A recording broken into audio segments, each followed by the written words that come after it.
Hello students. So today we start the next chapter, chapter number 4, key elements for democratic government. ठीक है, it's on the page number 35 on your NCERT class 6. तो ये chapter start करने से पहले मैं एक बार आपको रिवाइज कराना चाहती हूँ. लास्ट चैप्टर क्या था? Democratic government. क्या होता था डेमोक्रेटिक गवर्नमेंट? डेमोक्रेटिक गवर्नमेंट ऐसी गवर्नमेंट होती है जो डिसीजंस लेती है. डिसीजंस किसके अकॉर्डिंग लेती है? कॉमन पीपल के अकॉर्डिंग लेती है. कौन सिलेक्ट करके लाते हैं इस गवर्नमेंट को? हम कॉमन पीपल, हम लोग सिलेक्ट करते हैं, हम लोग वोट देते हैं.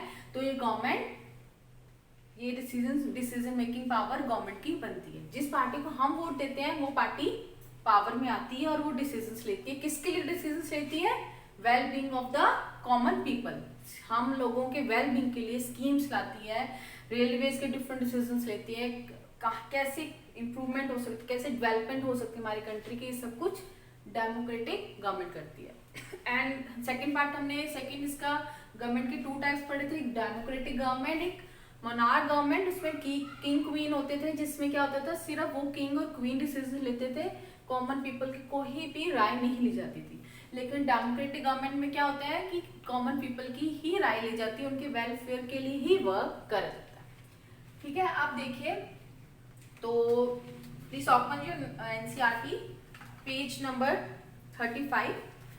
तो की elements of the democratic government. अब हम करेंगे इसके की एलिमेंट्स की. इसमें एक्चुअल में क्या टाइप्स हैं, क्या फीचर्स इस गवर्नमेंट के एग्जैक्टली आप कहा जाते. So we are on the page number 35, की elements of a democratic government. Start with the paragraph first. South Africa is a country that has people of several races. वो कह रहे हैं साउथ अफ्रीका कंट्री है, has people of several races. तो जैसे आप map में देखोगे, जैसे यहाँ इंडिया है, ठीक है, तो यहाँ से क्रॉस करते हैं, यहाँ पर एक अफ्रीका है जिसके कंट्री है साउथ अफ्रीका. ठीक है, अफ्रीका कॉन्टिनेंट है जिसकी कंट्री है साउथ अफ्रीका.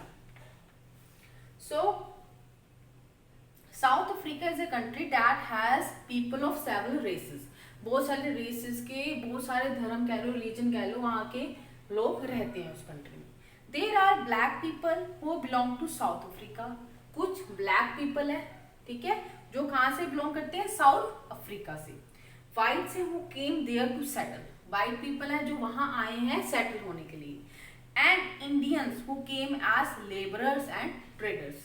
तो वो क्या बता रहे हैं कि साउथ अफ्रीका एक कंट्री है, साउथ अफ्रीका एक कंट्री है जिसमें कौन कौन रहते हैं? ब्लैक पीपल रहते हैं, ठीक है, साउथ एक वाइट मैन रहते हैं, वाइट पीपल कह लो. तो वो ये चीज बता रहे हैं कि वाइट मैन या वाइट्स रहते हैं जो आए हैं डिफरेंट जगह से आए हैं और यहाँ पर साउथ अफ्रीका में सेटल हो गए. एंड एक इंडियंस. इंडियंस क्या होता था? पहले सब कुछ ब्रिटिशर्स के हाथ में होता था, ठीक है, जब तक हमारे कंट्री में इंडिपेंडेंस नहीं, सब ब्रिटिशर्स के हैंड में था, तो सब पे उनका राज चलता था. तो यहाँ से लेबर उधर जा रही है, एक कंट्री में जा रही है, एक लेबर दूसरी कंट्री में काम करने जा रही है. जहाँ काम मिलता था, पहले ये नहीं कि लव कॉन्टिनेंट है, ये लव कॉन्टिनेंट है, कॉन्टिनेंट्स थे लेकिन पावर एक ही थी ब्रिटिशर्स की, जो लेबर को इधर से उधर दूसरी कंट्रीज में लेकर जाते थे. तो इसके अकॉर्डिंग केस स्टडी आपकी बुक में. Maya Naidu, an 11-year-old south African girl living in the town of Johannesburg. ठीक है, एक माया नाम की 11-year-old की लड़की है जो 11 साल की है, ठीक है, वो जोन्सबर्ग में रहती है. Was helping her mother clean up her old boxes. वो हेल्प कर रही है अपनी मदर के पुराने बॉक्सेस क्लीन करने में. एक स्टोरी सुना रहे हैं आपको समझाने के लिए. She found a scrapbook full of pictures and newspaper articles. उसको क्या मिला? स्क्रैप बुक मिली, ठीक है, जो फुल ऑफ पिक्चर्स, जो पिक्चर्स से फुल थी, ठीक है, और पिक्चर्स थे, न्यूज़पेपर आर्टिकल्स थे उसमें. There were many pictures of a young school boy of around 15 years of age. वो कह रहे हैं उसने क्या देखा उस स्क्रैप बुक में कि यंग स्कूल बॉय हैं, उनकी पिक्चर्स हैं 15 साल के लगभग जो करीब है. When she asked her mother who the boy was, she was told that he was called Hector Patterson.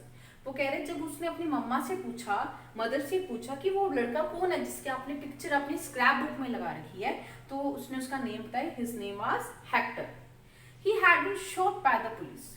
ठीक है, वो क्या बता रही है कि ये पिक्चर जो मैंने अपनी स्क्रैप बुक में लगाई है इसका नाम हेक्टर है और इसको पुलिस ने शॉट कर दिया, गोली मार दी थी। माया वाज शॉक्ड, माया शॉक थी।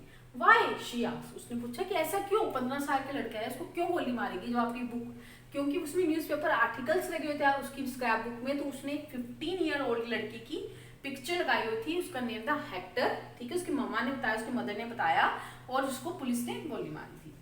तो उसने पूछा शॉक्ड होके कि क्यों, why. Her mother explain that South Africa was earlier govern by apartheid law.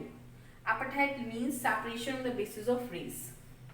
वो कह रहे हैं कि पहले क्या होता था, रेशिज्म थी कि भी जो ब्लैक है, वाइट है, वाइट जो पीपल थे, ठीक है ना, वाइट समझते हो, जो इंग्लिश पीपल थे उनका राज चलता था वहां पर, और ब्लैक वाला को इंफीरियर समझा जाता था। ठीक है, तो उसने बताया कि ऐसे सेपरेशन थी।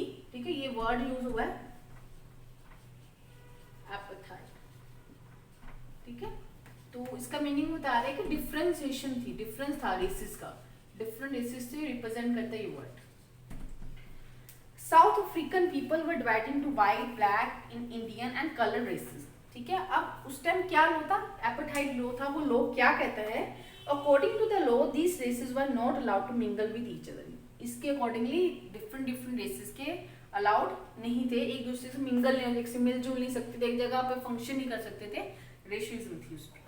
To live near each other, even to use common facilities. Even कुछ लोगों को, जैसे ब्लैक पीपल्स को, इवन यूज वो फैसिलिटी, जो पार्क में जा रही हैं, ये पर्सन जा रहे हैं, एक पर्सन पार्क में जा रहा है और एक पर्सन को रोक दिया, आप नहीं जा सकते क्योंकि आप ब्लैक मैन हो, ठीक है, आपकी रेस दूसरी है, और एक पर्सन को भेज रहे हैं। ऐसे होता था पहले उस टाइम पे। Maya could not believe her ears. Maya's mother sounded angry when she spoke about life under apartheid.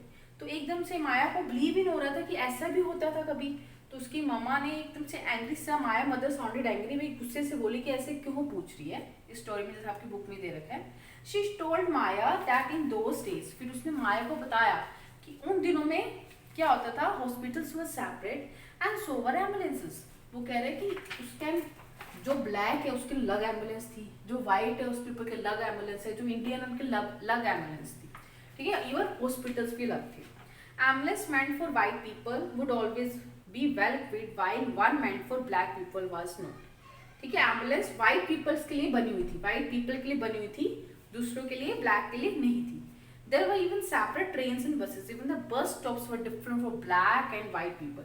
Bus stops different थे, हॉस्पिटल्स डिफरेंट थे, उनके एम्बुलेंसेस डिफरेंट थी। तो मतलब इतनी ज्यादा भेदभाव, कहते हो ना वर्ड भेदभाव, वो यूज कर, भेदभाव होता था। Non-whites were not allowed to vote. The best land in the country was reserved for the white people, and non-whites had to live on the worst available land. जो white, जो English man थे, white man थे, उनके लिए and post area होता था रहने के लिए, लेकिन जो नॉन वाइट थे, जो ब्लैक थे या इंडियन थे, उनके लिए अवेलेबल लैंड बहुत ही ज्यादा, जो वर्स्ट लैंड होती है उस पर वो रहते थे। Thus blacks and colored people were not considered to be equal to whites. ये मैं 36 पेज नंबर पे सेकंड पैराग्राफ पे हूँ मैं, ठीक है।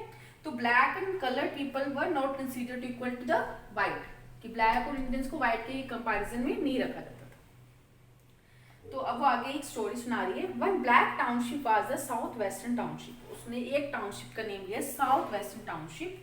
Hector Pieterson live there. तो वो अब वो उस लड़की की स्टोरी सुनाने लगी है जो उस लड़की की फोटोग्राफ उसने स्क्रैप बुक में देखी अपनी मदर की।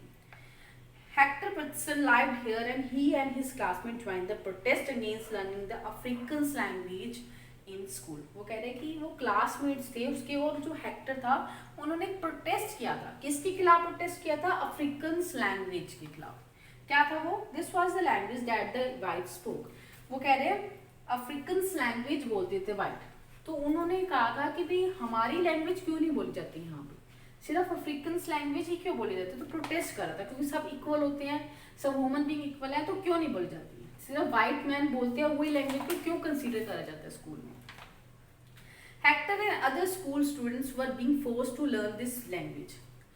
तो अगर हेक्टर उन्हें नहीं लर्न करना चाहते थे, लेकिन उनको जबरन ही लर्न करवाया गया कि आप भी लर्न करो, क्योंकि व्हाइट मैन चाहते हैं कि आप लोग ये चीज लर्न करो। नेक्स्ट है Hector and other students, school students were being forced to learn this language, but they wanted to learn their own language, Zulu. कौन सी लैंग्वेज और पॉपुलर थी? Zulu. कि वो अपनी लैंग्वेज में पढ़ना चाहते थे, अपनी लैंग्वेज लर्न करना चाहते थे। The South African police beat up the protesters and mercilessly and shot at the crowd. उन्होंने protesters थे जो से उनको beat up करा और shot करा, माने गन यूसेज करा। One of the bullet killed the Hector. तूने स्टोरी सुनाई भी, क्यों, क्या रीजन था हेक्टर के डेथ का। नेक्स्ट है दिस वाज ऑन 16 जून 1976 की बात सुनते हैं। The African national Congress, a group of people who led the struggle against apartheid and their most well-known leader Nelson Mandela fought the apartheid system for several years. वो कह रहे हैं कि अफ्रीकन नेशनल कांग्रेस एक वहाँ ग्रुप ऑफ पीपल बनाएंगी जिसमें, अच्छा ये नेम आप काफी सुनोगे, नेल्सन मंडेला। जैसे यहाँ पर हमारे गांधी जी ने काफी कुछ करा है इंडिपेंडेंस दिलाने के लिए, वहां पर नेल्सन मंडेला ने साउथ अफ्रीका में बहुत कुछ करा। उसने एक अपनी, जैसे यहाँ पर बनाई गई थी पार्टी, वहां पर भी पार्टी बनाई गई थी व्हाइट्स के खिलाफ खड़े होने के लिए। Finally, they succeeded in 1994. South Africa became a democratic country in which people of all races were considered equal. Finally, 1994 में इक्वालिटी उनको मिली, वो इस स्ट्रगल को जीत गई। ठीक है, let us now try to understand what a democratic means to all of us. ठीक है, अब ये तो स्टोरी थी, आपको बताया था कैसे रेसिज्म था, कैसे डिफरेंट, कैसे भेदभाव था साउथ अफ्रीका में। अब चैप्टर आपका स्टार्ट होने डेमोक्रेटिक गवर्नमेंट, वो आपकी मैं नेक्स्ट वीडियो में स्टार्ट करती हूँ। Thank you.